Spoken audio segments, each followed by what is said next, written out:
Let me take a second and share with you about the Doula Guide Bundle, something I created after 10 years of supporting families through pregnancy, birth, and postpartum. It includes the same step-by-step tools I use with my clients to help them feel confident, prepared, and grounded.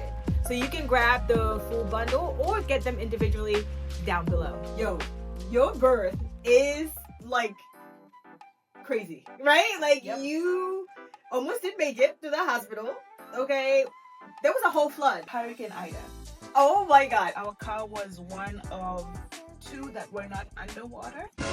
Our entire back porch was underwater. And all the roads around us were underwater.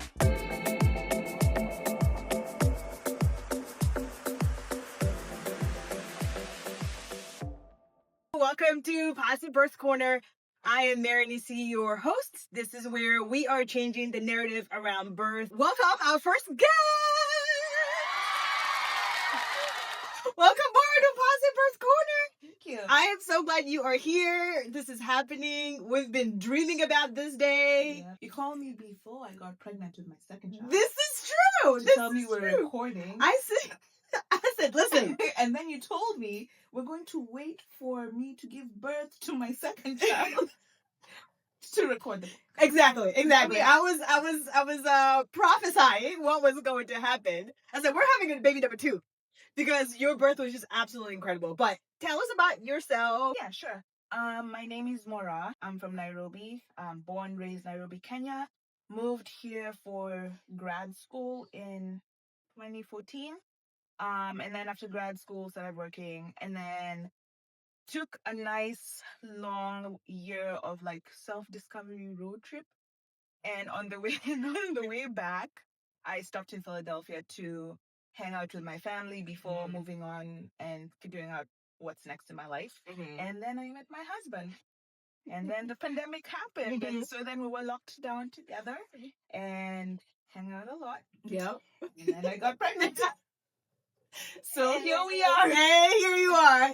Telling us the story. Telling you the story. Listen, pandemic was hilarious, right? Like there was like people who were getting married, right? You got married in pandemic. Okay. There were people who were like, well, this is how we got to know each other. Because you had no choice.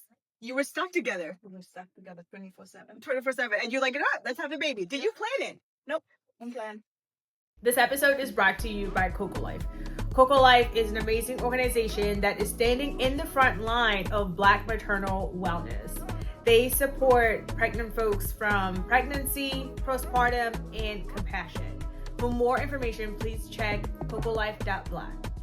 You know, being pregnant, what was that preparation like for you, right? Because we talk about planning, preparing, and of course we want to hear all of the details about the birth. But yeah, start us from the beginning. I was 29 when I got pregnant. Gave birth when I was 30.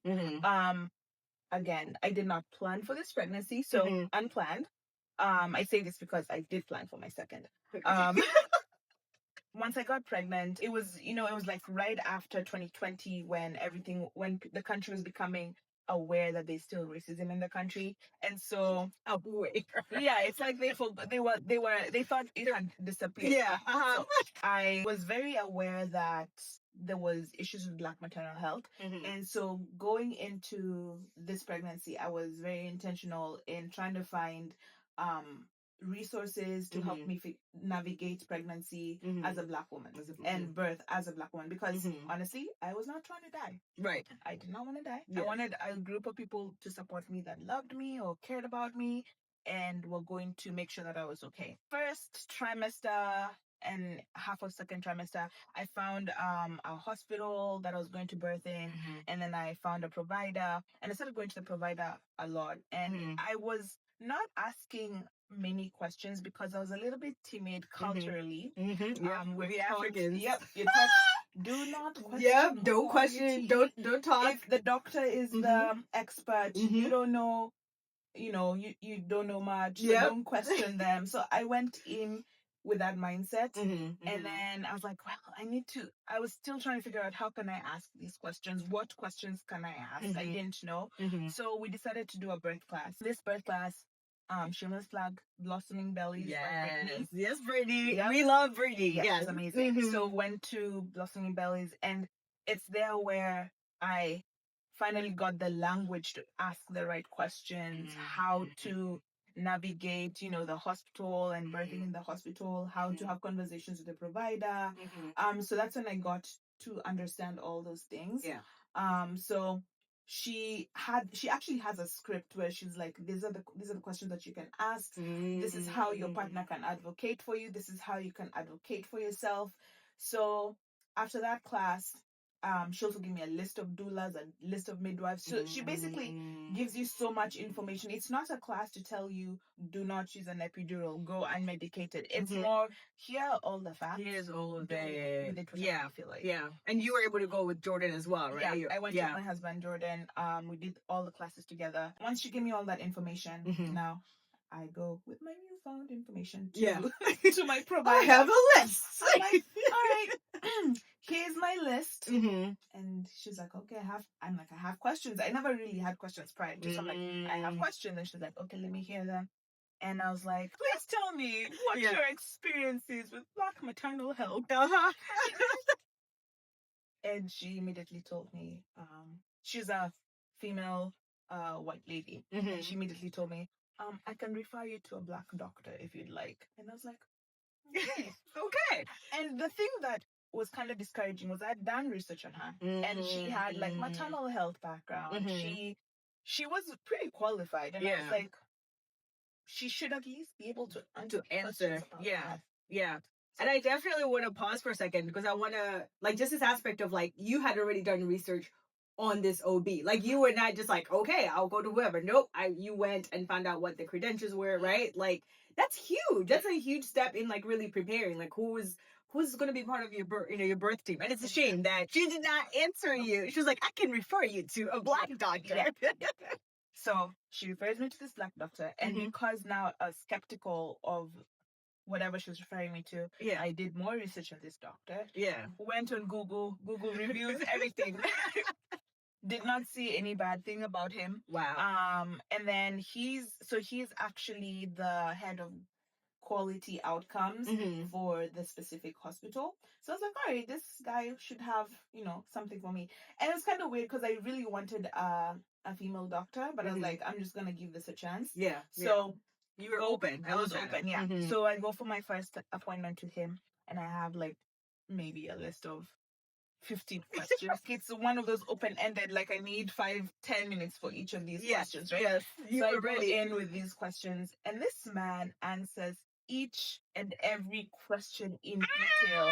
Yes. And asks my husband, do you have any questions? I know that's right. Right. All the questions. I was like, all right, I felt comfortable. And I was in his office for my first visit was maybe like an hour and a half. Wow. Just sitting down and getting all the answers I needed.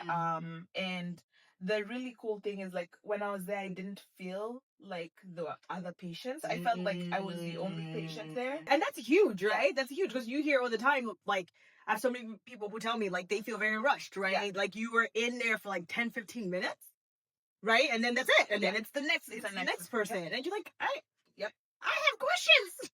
Exactly. This is my pregnancy. This is my body. Like, I need help. Same day, came home and I was like, all right. Went on Google, Black doulas. Black doulas with African. Right. You're like, listen, I'm from Kenya. I need someone who can understand. Let's go. Because there's nuance to it, right? So I don't want just a Black American doula. No.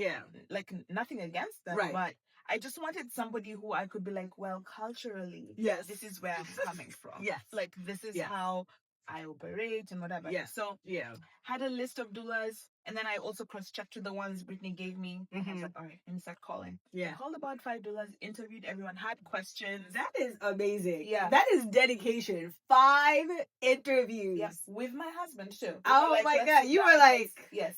And I'm like, we like this, we don't like this, we like this, we like this. And then I got my doula. I'm the doula.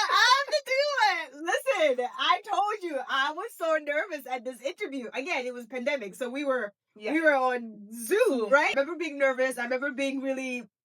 Jordan had these questions, and I was like, "Oh my God!" And I'm always an advocate of, like, partners. Let them be part of the conversation. Like, I do not do consultations without partners. Nope. Listen. You're a team. And you both need to feel comfortable with, with your decision. Yeah. But I just remember feeling nervous about it. Because part of it was, I was like, oh, we need to be friends. When this is done. I was like, she has no choice, right?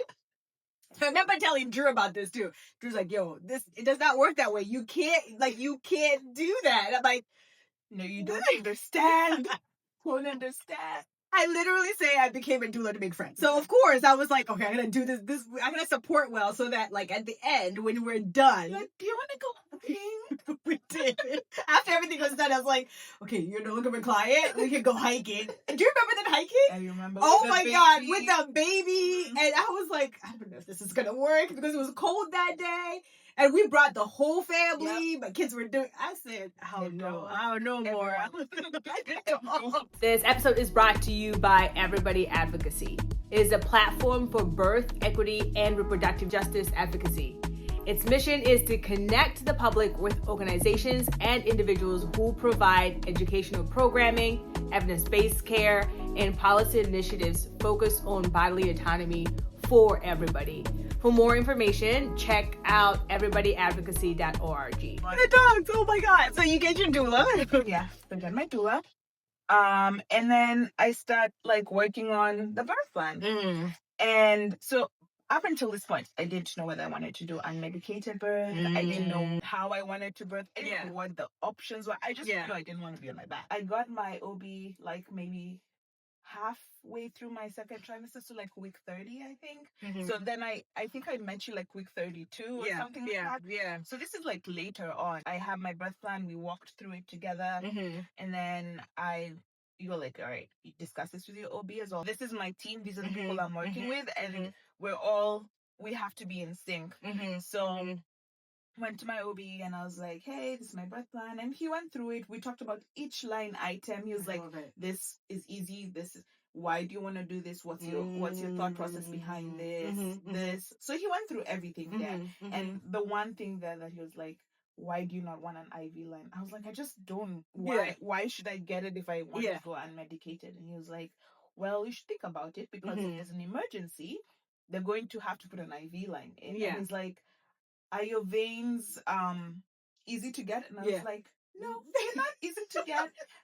And he's like, well, I think it's a good idea to, get an IV line in. And I was like, okay, I guess so. And remember how long the IV line took? This was the thing. Let's get into it though. So let's talk about birth is happening. You're having contractions. I remember texting you and being like, I think I'm going into labor. I don't know. So I was actually in early labor. So that was the other thing, like, going to the birthing class and knowing the different stages of labor and how they look and how they feel and what to do. So instead of like freaking out and being like, oh my gosh, this is a contraction, I was like, I'm asleep. I told Jordan was out there watching TV. I was like, Jordan, I think I'm in labor. Let's go sleep.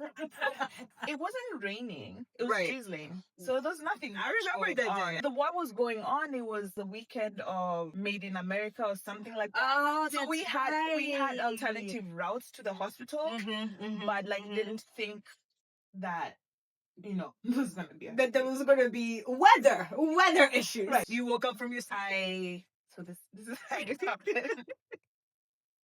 I was sleeping with the TV on. I was watching Friends. Of course, because you have to. Yeah. That's how I fall asleep. That was also our other thing. We love Friends. I'm like, oh, this is it. That's how I fall asleep. So I'm watching Friends. So there's that, the glare of the TV. It was on and we're sleeping. And all of a sudden, it's dark. And all I hear is banging from in the outside. I just see a constant banging. And I'm like, what is that? Why is Friends off? What happened to our power? And then I get this horrendous contraction. So I'm like, Jordan, wake up. The lights are out. I have a contraction. This banging outside. Please go check what is happening here. So then he goes and does that. And as that is happening, I think I texted you. I'm like, I'm in labor. For real. So he goes outside and he finds that our entire street is flooded. The back is flooded, and the cross street is also flooded. Oh my God. And every car except 2 cars are underwater. And the only 2 cars was ours and our neighbors. Wow. So he's like, so Mary Nisi cannot come. Right, because what was your plan? I was planning to labor at home Right. and then go when I'm about to give birth. We have to drive to the hospital. Yeah. And I was like, but we have the dog. So we couldn't even leave. We couldn't. So the plan was drive to the hospital, leave the dog at home, and my brother-in-law would come and pick the dog. We couldn't even do that because nobody could get to us. Nobody could get to you. So we carry our bags, our dog, Oh, poor Jasmine. get in the car, and I start like the labor. The pains are just ridiculous at this point. Yeah. And it's every like 3 minutes, 5 minutes. Oh, wow. I'm in so much pain. Yeah. There's no clear road. We're trying to avoid puddles of water. Yes. There's potholes. We're driving in the back roads to get to the city. It took us like an hour. Wow. Or like an hour and a half to get to my sister's house, which usually takes us 20 minutes. Wow. I'm in pain. I'm yelling at Jordan. I'm like, This episode is sponsored by my friend and color analysis, Kayla Renee, who helped me step into power on this mic and beyond. Do you want to know your colors? What makes you shine? Book your analysis at kaylarenee.glossgenius.com. Stop! He's like, I can't stop. I don't want you to give birth in the car. Now, remember when you and the backup doula Lisa came over? Yes. And we practiced how to support when we're driving to the hospital? Yes. So we tried that. But he's driving and holding? Oh, my word. And I'm like, stop. You're going in the potholes intentionally. He's like, I can't see the road. Get to my sister's house, drop the dog. And I'm like, I need to shower. Right now. So I get in the shower and I'm like, feels so much better. I'm like, this is great. I'm like, I'm fine, guys. I could labor here. Do we ask Mary Nisi to meet us here? Like, apparently, I don't remember this. I think I was in transition. I don't remember this. I don't know what's happening. Yeah. Apparently, Jordan says that my body just went in half. Like I just bent. Him and my sister look at each other and they're like, this baby is not being born. We're not being born. We are not having a home Absolutely not. birth. No. We are not having a home birth. That's hilarious. So they're like, you need to get ready and go to the hospital. Now, again, we didn't know that the hospital, you didn't have parking. It's in the city, so there's That's no parking. right. We thought they had valet. They don't. That's the one hospital that doesn't. So I had to, in my contractions, just walk through security, go check myself in. It felt like it was like 5 minutes. Yeah. But I was like, this sucks. And then they asked me, man, please fill in your information, your insurance. I'm like, why do they do that? Why? I'm like, you have my insurance. I'm like, yes, take stuff. Don't ask me questions. The first doctor is like, oh, you're only 3 centimeters dilated. I'm like, great. So, the midwife comes, says, you should be here until like 7 p.m. Immediately I told her, yeah, I don't think I can make it. Yeah, I was like, I do not want an epidural. Yeah, just give me something. Yeah, something. And she's like, okay. And she comes back and she's like, let me just check again, because the way you're acting and looking does not sound like 3 centimeters. Because that's early labor. Yeah. So she comes and she's like, yeah, you're definitely 5.5. And I was like, okay, I can work with that, right? That's like what, 5 hours. Go work with that. Yeah. So you came in when we're still in the triage. So you came in and the nurses change. So at this point, from triage up until labor room, these guys are trying to get that's right. The this IV is the needle. This was the IV in. Just you're getting bruises. Getting bruises as I'm laboring. I'm like, come on, guys. Yeah. They're waiting for me to not have a contraction so that they can do it. But I'm like, I want to rest now. Yes. Right. Called the head anesthesiologist because he was the only one available that was highly skilled that could put a needle. Yo! And so he comes and he's like, you better not take this needle out. He does it in like a second. We were trying to set up the room, the environment for you. As we're waiting for her to give me towels to take another shower. Yes. My water breaks on Jordan's shoes. He stayed in his You're right. the entire time. That's Entire love. time. That's love. We're now in labor. Mhm. We're using all the things that we prepared because we had so many things that we learned. Yeah. So we're just trying the We're one trying that all the work. So yeah. Mhm. Eventually we figured out. Right. It which was the one. hips. It was the hip The squeeze, right? squeeze, yeah. So we tried that and that was it. I That was was like, it. let's not change it. Let's just do it. If I remember, I think Jordan and I would switch. It was mostly Jordan because I was like, "You're stronger than me." Yeah. You I was got like, this. you have to hurt me on this. Like squeeze as hard as possible. Yes. They finally come and give me my morphine. Yes. It was right before I pushed, but they didn't know I was about to push. Correct. Which is so interesting too, because I remember that, like, more like when they give you IV medication, that's normally given earlier. Yeah. Right. So that was interesting that like they assumed that you were a first time mom. You're going to be here for a minute, right? It was just like all these assumptions that they had made. Like, we don't even need to check you because you just got here. Yep. And this could take forever. And so they give me the morphine. And the midwife is like, wait, let's check how far you are. Because you're just acting different. Yeah. And I remember looking at her and nodding. And I'm like, because I'm like, I need to push. I feel like I need to poop. Yeah. Yeah. Right and now. that's what it feels like, right? It feels like you need to poop. That's that feeling of like baby is coming. It's the same muscles. And you're like, are you sure? I'm like, yes. Yeah.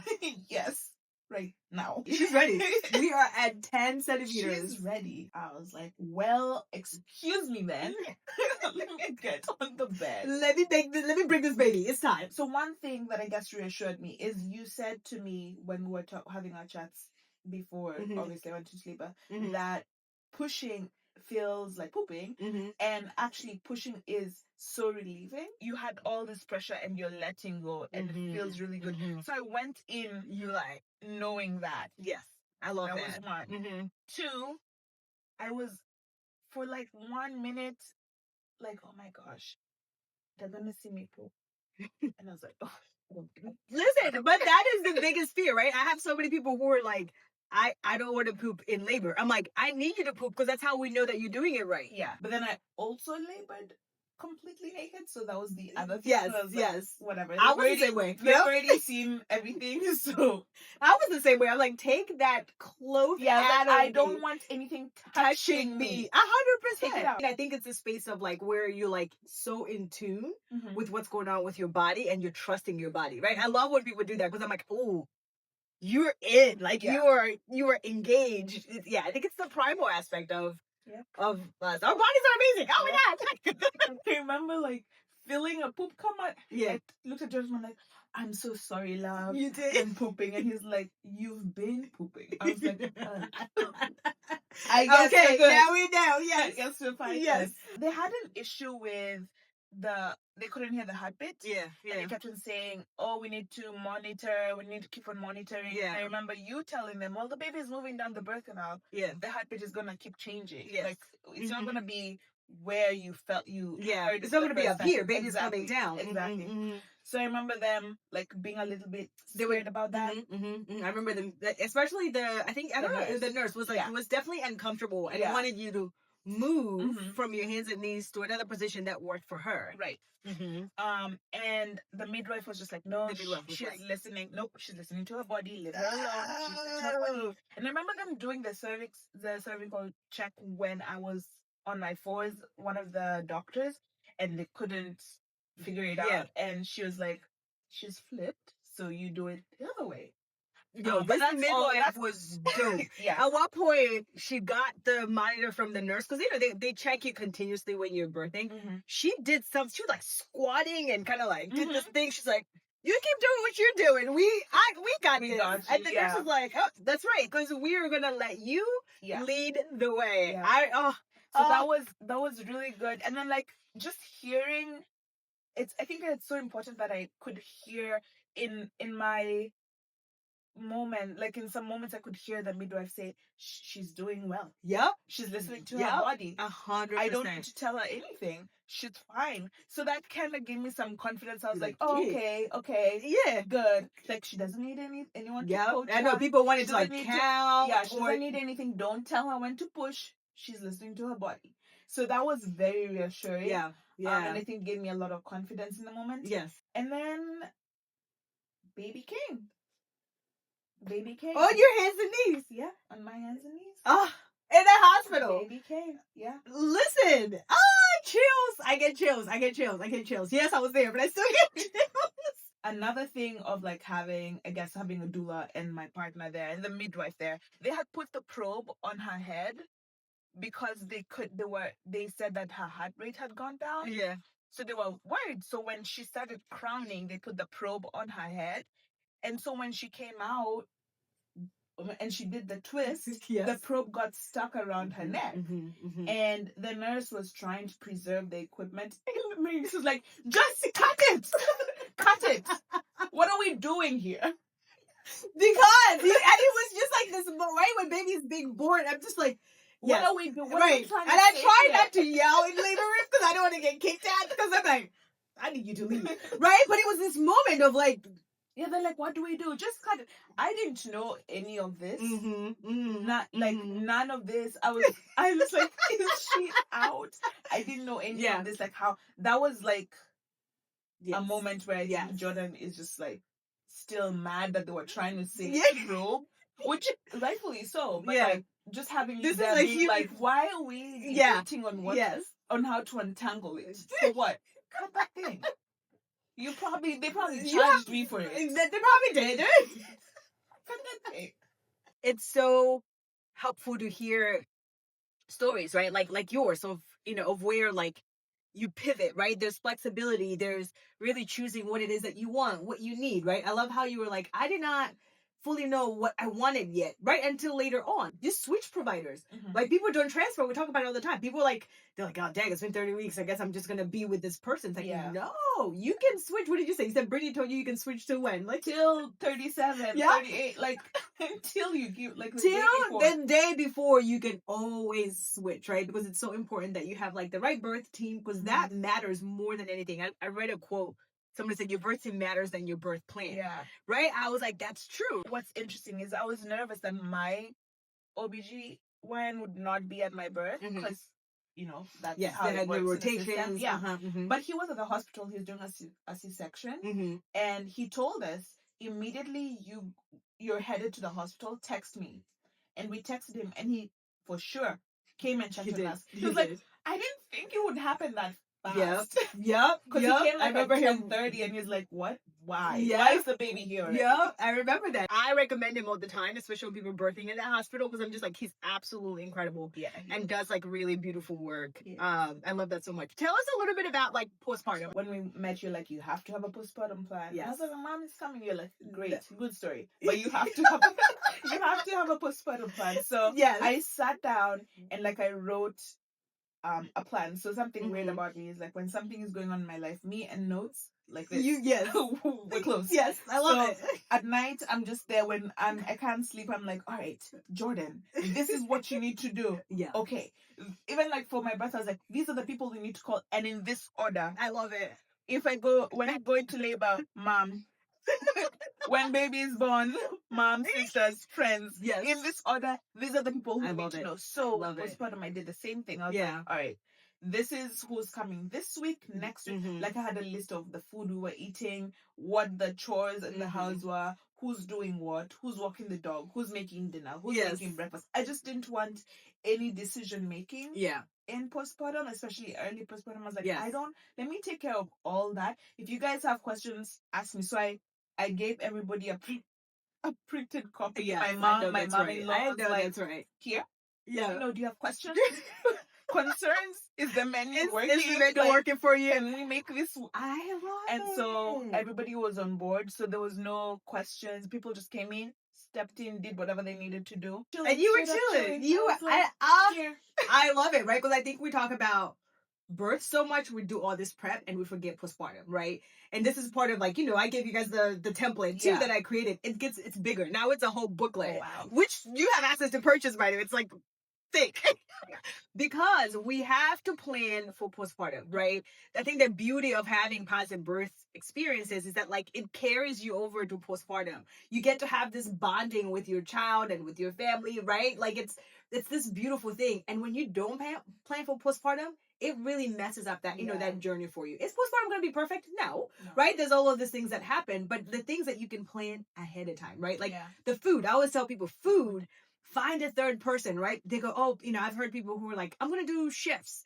Like, it's just going to be me and my partner. And I'm like, I get that. And it's cute. Yeah, it's cute. It's like, oh, you want to be in the bubble, just you, your baby, and your partner. Nah. I'm like, listen, No. you're both going to be exhausted. You both need help. If you get a third person in there, you actually can have your bubble because the third person is going to do everything else. Part of our co-op, like they do overnight postpartum. So like you can sleep. You and your partner can sleep. There's so many options these days because I know that not everybody has a family. Not everybody has like the village, right? People have moved around. But I'm always like, you have to figure out how to bring in, so like I love the postpartum plan template because I get to like, I give you questions that you wouldn't think of, right? Like, food, who's gonna do what when, right? Do you need to freeze food now? Do you need to And I don't like frozen food. Right, so it's the African thing. We don't do frozen food. Fresh food. Who will From cook the food market? every Who day? will cook, right? And you have people who are part of church communities. I'm like, do they have, what is it called? A meal train. A meal train, right? I had a mom who did, her friend did a meal train on Facebook from her college friends. So what they did is they just did Uber Eats for her, right? I was like, that is so creative. But she's like, I don't really have anybody here. And her friend's like, let's figure this out. I said, yes, right? So there's creativity that you can do ahead of time. And thinking through, what are your things that need to be done, right? The dishes need to be done on a daily basis. I need laundry to be done once a week. Who's going to do those things? Because it's not going to be you. No. And the thing that was really good is scheduling, like actually having like time block. I love like that. I was like, I'm going to sleep from 7 to 12. That means this baby has to have like eaten by 7. Yes. And you can find me at 12. Like that 5-hour window, I'm sleeping. And so I always used to hand the baby. I would wake up, breastfeed, be up with the baby until 6:50. Yeah. And then I'd give my mom the baby. Close my door, curtains, out. 5 hours. I was like, don't talk to me. I love it. And honestly, like who you are, right? I know we talked about this. Who you are is who you bring to your birthing journey, right? So that's who you are. You do notes, you plan. That's important for you, and that's who you bring to postpartum, right? So I always tell people, think about like, who are you, right? This is also like a journey of you getting to know yourself. Who are you? What calls to you? What do you need, right? What do you not need, right? I have people who, like me from postpartum, I was like, right? Because that's just who I am. I'm just like, it will work out. I planned it, but I didn't do that schedule, right? That first child I did. This second one, I was like, right. That part too. That part. But I remember it was just like, we had the church meal train, kind of like, I was like, I don't work out. I'll sleep, whatever. But that is who I am. And if you're not that way, plan ahead of time. Oh my God, love this story. I love this story. The other thing that I remember you did put in a postpartum plan, I don't know if you have that in your booklet. The renewal. You were like, you need mental health. That part. Help. That part. If you see therapists, put that there. Schedule a therapy session once a week. Yep. Great. I have to play about therapy. And then you were like, date night. Make sure you get that relationship going. Yes. Get a sitter, get a grandparent, I don't know. Yes. An Uber. Somebody. No, we have to, but it's not going to happen, right? It's not going to happen. And mental health is huge, right? Especially in postpartum season, right? There's a lot that comes up for folks, right? Stuff about your own relationship, maybe with your mother, or like your trauma comes out when babies are born. Yeah. Oh my God. And then you're not sleeping and you're not eating. Girl, it all comes out. Someone was like, we talk about it in prenatal, right? Like, how do you care for your mental health? Are you in therapy? Have you thought about therapy? I've recommended so many to go to therapy in pregnancy. I'm like, go now, right? Because this is going to benefit you now.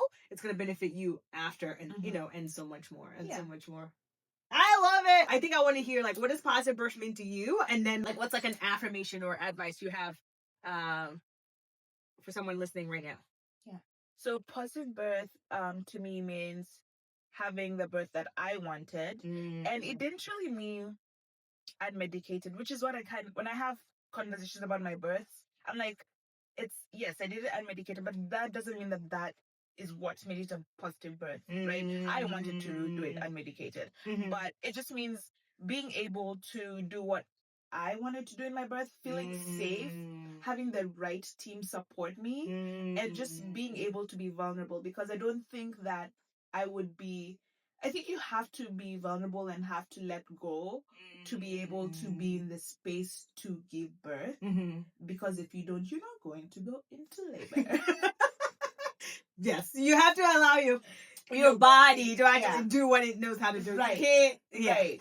Right. So I think just being in a space of safety with people that, are there to support you. It could be anybody. It doesn't have to be a partner. But yeah, just having that community around you and always there to encourage you, like, you can do this, you can do this, you got this. Because I was really scared, but like just knowing that I could do it. My affirmation that I really loved was every contraction means that my baby is closer. And the more painful, the sooner this child is coming. Hey. So that was like every contraction was like almost here, almost here. So that was like my biggest affirmation. And then the other one was like, my body knows what to do. Like the same way God pregnant, the same way it's growing this alien in me, is the same way it knows how to get it out. Same way it knows how to get it out. That's fine. I love it so much. Yeah. I'm like, it's like your body knows. It knows what it's gonna do. Your body knows. Yeah. So just trust your body. It knows how to do it. It knows how to do it. Thank you so much. Thank you for coming. Thank you for being our first guest. Yeah. I've loved this so much. I definitely want to hear your thoughts. What are your takeaways? Please, please, please. And share this with like another pregnant friend, right? Like we're always around other people who are pregnant, who are expecting. Share it with somebody, because this is the goal, right? This is the goal, is that we hear these really good stories that make us smile and, make our body like really, show us down, right? So that you can just like receive and know that like just as myself and so many have had positive birth experiences, so can you. So till next time, see ya!